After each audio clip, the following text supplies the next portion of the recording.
मेरी मां बहनों, तुम्हें मेकअप से कोई मना नहीं करता।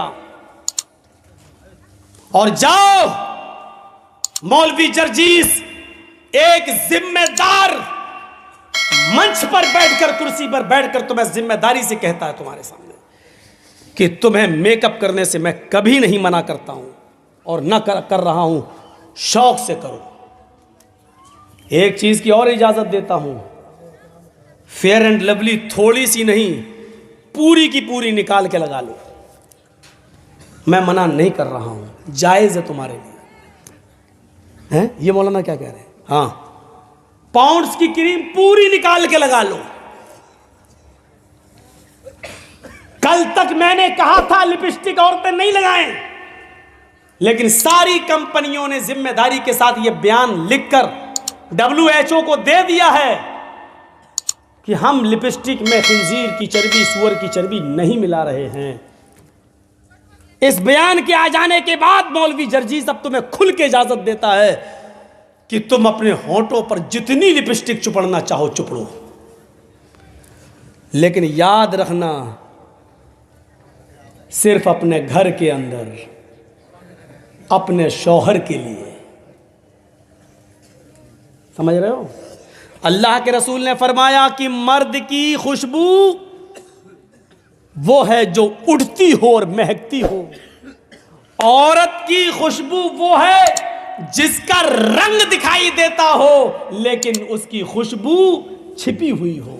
यानी औरत खुशबू लगाकर, परफ्यूम लगाकर घर से बाहर नहीं निकल सकती, चमेली का तेल लगाकर घर से बाहर नहीं निकल सकती, डाबर आंवला का तेल लगाकर घर से बाहर नहीं निकल सकती, खुशबूदार कोई चीज लगाकर घर से बाहर नहीं, क्योंकि औरत की खुशबू, औरत की जीनत उस खुशबू में है जिसकी खुशबू जाहिर ना होती हो, दूसरे को नहीं लगती हो और उसका रंग जाहिर हो। लिपस्टिक लगाइए, रंग जाहिर है। क्रीम पाउडर लगाइए, पड़ोस की औरत बता दे कि आज तो बहुत ज़्यादा लगी है, तुम तो काली थी, आज तो हेमा मालिनी लग रही हो। कोई हर्ज की बात नहीं है, खूब लगाओ, मैं मना नहीं कर रहा हूं, लेकिन घर के अंदर औरत की ज़ीनत जाहिर हो जाए, शौहर को उसका रंग जाहिर हो, लिपस्टिक, लेकिन बाहर लगा के नहीं निकल सकती हो। बाहर लगा के निकलोगी तो पता नहीं, पता लगता है जैसे पता नहीं किस मर्द का खून चूस के आ रही है। बाहर नहीं, शौहर घर में है तो शौहर देख रहा है, ज्यादा से ज्यादा इतना सोचेगा कि मेरा खून चूसा, वो तो जिंदगी भर चूसती हो तुम, आज चूस लिया तो क्या हो गया, कोई मसला नहीं। औरत घर में लिपस्टिक भी लगा सकती है, क्रीम पाउडर भी लगा सकती है। जो चीज नहीं लगा सकती या नहीं कर सकती है वो सिर्फ ये है कि औरत अपने सर के बाल नहीं काट सकती है।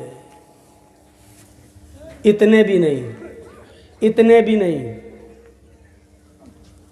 औरत अगर हज करने के लिए गई है या उम्रा करने के लिए गई है तो हज और उम्रे में खाने काबा का तवाफ करने के बाद, सफा और मरवा की सई करने के बाद, जब वो हलाल होगी और ihram की हालत से निकलेगी, तब वो अपने सर के सारे बाल ऐसे, देखिए ये बाल पीछे है ना, पीछे, तो वो ऐसे ऐसे करके सारे बालों को आगे कर लेगी औरत, ऐसे करके यहाँ आगे, और आगे बाल करके एक उंगल अपने लपेटेगी, ऐसे नीचे से एक उंगल बस यहाँ तक लपट जाए, ऐसे करके ये बस इतना, और इस उंगली में जितने भी बाल लिपट जाएंगे उसके पीछे से ऐसे करेंगे, और नीचे से एक उंगल बाल, इतने वहाँ से उसको काट दिया जाएगा, इतना बस।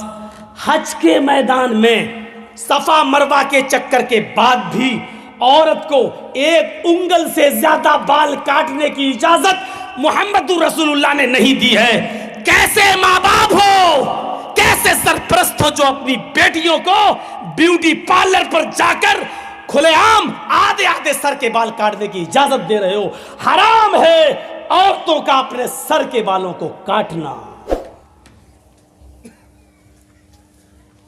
नकली बाल लगाना यह भी हराम है, जिसको हम कह सकते हैं